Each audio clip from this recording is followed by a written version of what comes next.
जिंदाबाद जिंदाबाद जिंदाबाद जिंदाबाद जिंदाबाद जिंदाबाद जिंदाबाद जिंदाबाद जिंदाबाद जिंदाबाद हम एक हैं। आदरणीय अध्यक्ष जी, हमारे एक्स लीडर ओम प्रकाश जी, विपिन जी, हमारे मित्र दादा मानिकदा, विजदीपदा और उपस्थित यहाँ पर हमारे कमवीर भाइयों, आपके पास बहुत सारा बात का चर्चा हुआ और वोट की बातें भी हुई, लेकिन आज हम आपके पास वोट का बात करने कम आए हैं और आपके मुद्दे की बात करने आए हैं। अभी कारखाना का सबसे बड़ा मुद्दा है और वो मुद्दा है प्रमोशन का। डिप्टी सीपीओ के बदमाशी के कारण या डिप्टी सीपीओ के ब्यूरोक्रेसी रवैया के कारण आज जनरल फिटर डेड मर्जर के बाद उनका प्रमोशन रुका हुआ है। एक टाइम में जब भी कोई पोस्ट सरप्लस होता है तो उसको किस तरह से रखा जाए, उसका यूज कैसे किया जाए, इसके लिए मान्यता प्राप्त यूनियन को बुलाना जरूरी होता है। डीजल का काम जब बंद हुआ तो उस समय डीजल का सीनियरिटी कैसे रहना चाहिए, जो सेंशन स्ट्रेंथ है इसको कैसे बचाया जाए ताकि कोई लॉस नहीं हो, ये बात यूनियन से पूछना चाहिए, उसको मीटिंग में बुलाना चाहिए। लेकिन प्रशासन रेलवे बोर्ड के सर्कुलर का उल्लंघन किया और डीजल के पोस्ट को अलग फीटर में डाल दिया, दे दिया सीधा।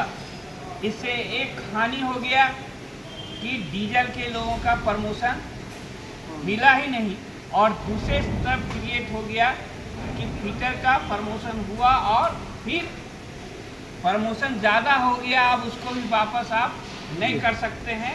ये आवेदन जब हम लोगों के पास आया तो हम लोग प्रशासन से बातचीत किए।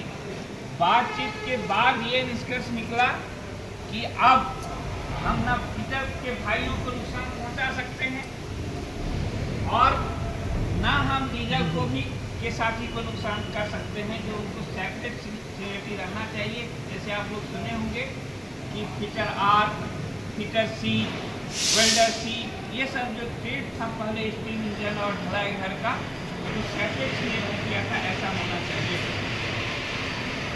यूनियन और प्रशासन के साथ सहमति बना कि भाई सभी ट्रेड को मर्ज कर दिया जाए। मर्ज करने के बाद डीजल को जो लॉस हुआ वो मिल जाएगा और जो फाइनल में हमारा पोस्टिंग के जिनका 2 साल बचा हुआ है उन साथियों का भी प्रमोशन हो जाएगा, क्योंकि 3922 मर्ज करने के बाद हमारा सेंशन स्ट्रेंथ का हो गया। ये बात जैसे पुराने CWM का ट्रांसफर हुआ, आप ये शुरू कर दिए ड्रामा अपना। ड्रामा के पीछे उनका कहना है कि पहले किसको लिया जाए, डेट मर्ज जो किए हैं उनको ले, कि पहले जो फाइनल में है हम बोले भाई 280 आदमी का होता है, 25 अप्रैल तक का आप ले लीजिए प्रमोशन और सब का निकल जाएगा, इसमें बात कहाँ हो रहा है। लेकिन वो क्या किया कि प्रमोशन देना बंद कर दिया। इसके पीछे राज ये है कि हमको पोस्ट सरेंडर करना है। उसके बाद हम लोग उनके केबिन के सामने भूख हड़ताल का आवेदन दिए। भूख हड़ताल का जब आवेदन दिए तो CWM हस्तक्षेप किया और CWM हस्तक्षेप करके बोला कि ये जो गलती हुआ है, फाइनल वाले को भी नुकसान हो रहा है, डीजल वाले को भी नुकसान हो रहा है, हम CPO से मांग लेते हैं कि इसमें क्या किया जाए। यहाँ से हेडक्वार्टर भेजा गया और हेडक्वार्टर में भी लगातार हम लोग संपर्क में हैं, लगातार वहाँ गए, बातचीत किए, डिस्कशन किए अभी तक हल नहीं निकला, इसलिए 18 तारीख को 18/11 को जो धरना मेरा है वो एकमात्र है प्रमोशन दिलाने का।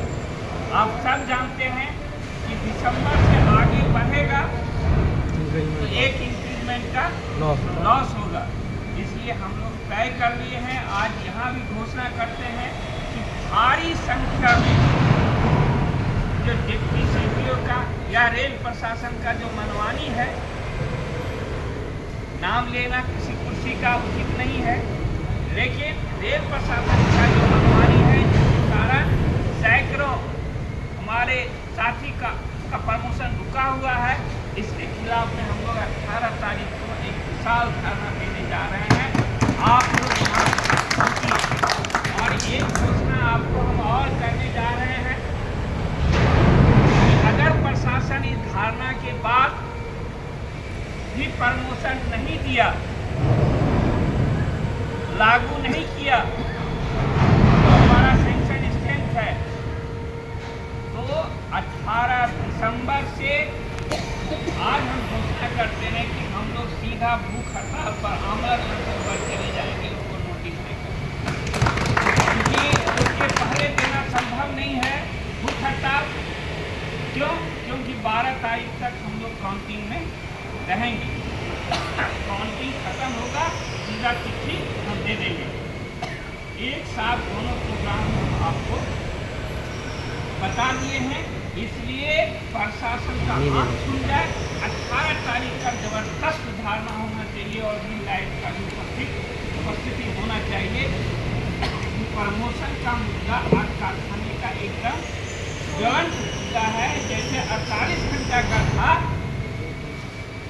कि भाई नहीं 45 घंटा ही रहना चाहिए, उससे कम ज्वलंत मुद्दा ये नहीं है। जैसे 59 का मुद्दा था और अभी भी बना हुआ है, ये कुछ लोग को नहीं मिला है, वैसा ही एक जबरदस्त मुद्दा है।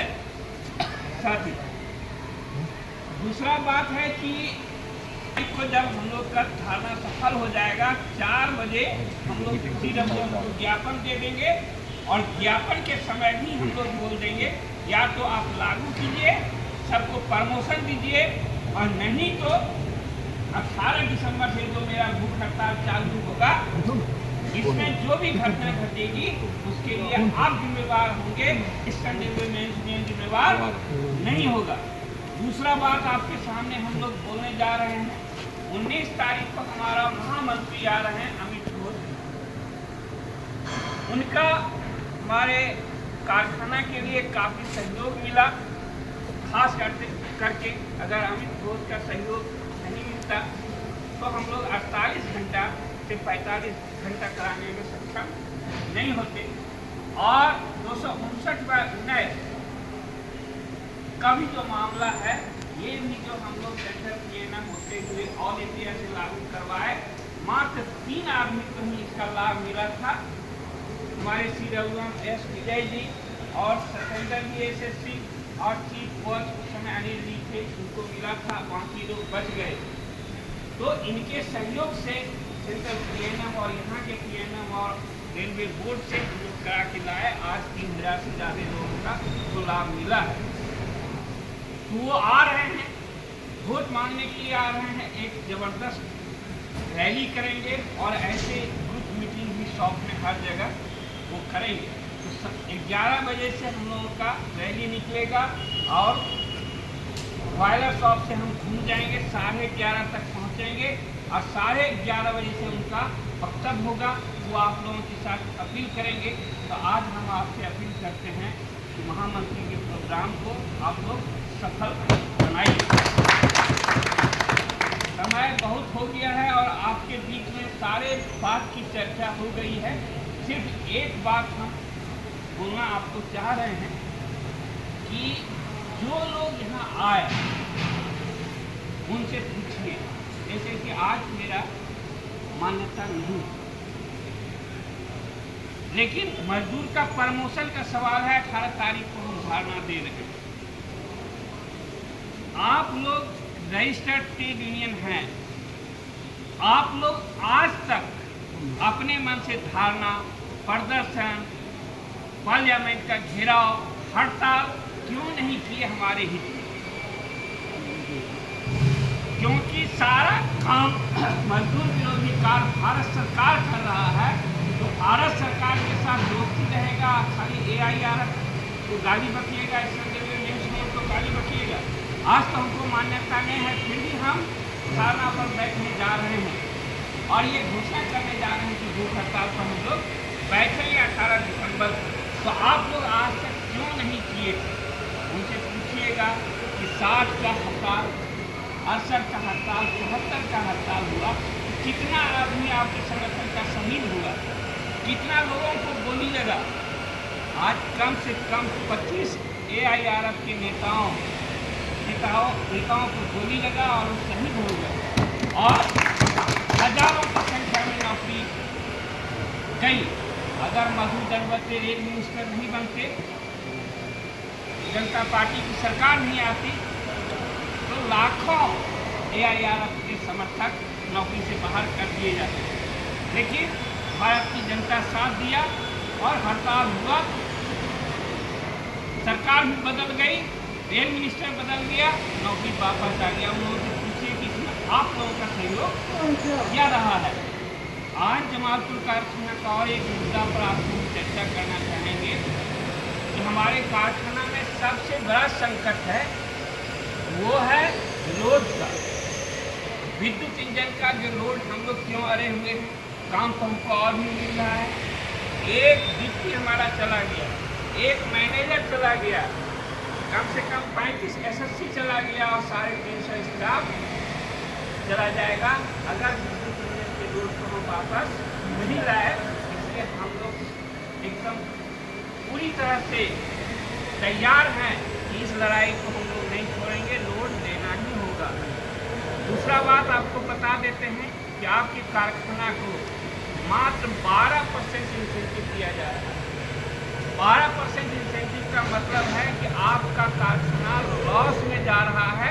33% से कम इंसेंटिव हम दे नहीं सकते हैं, सिर्फ वैगन ग्रुप को ही इंसेंटिव मिल रहा है।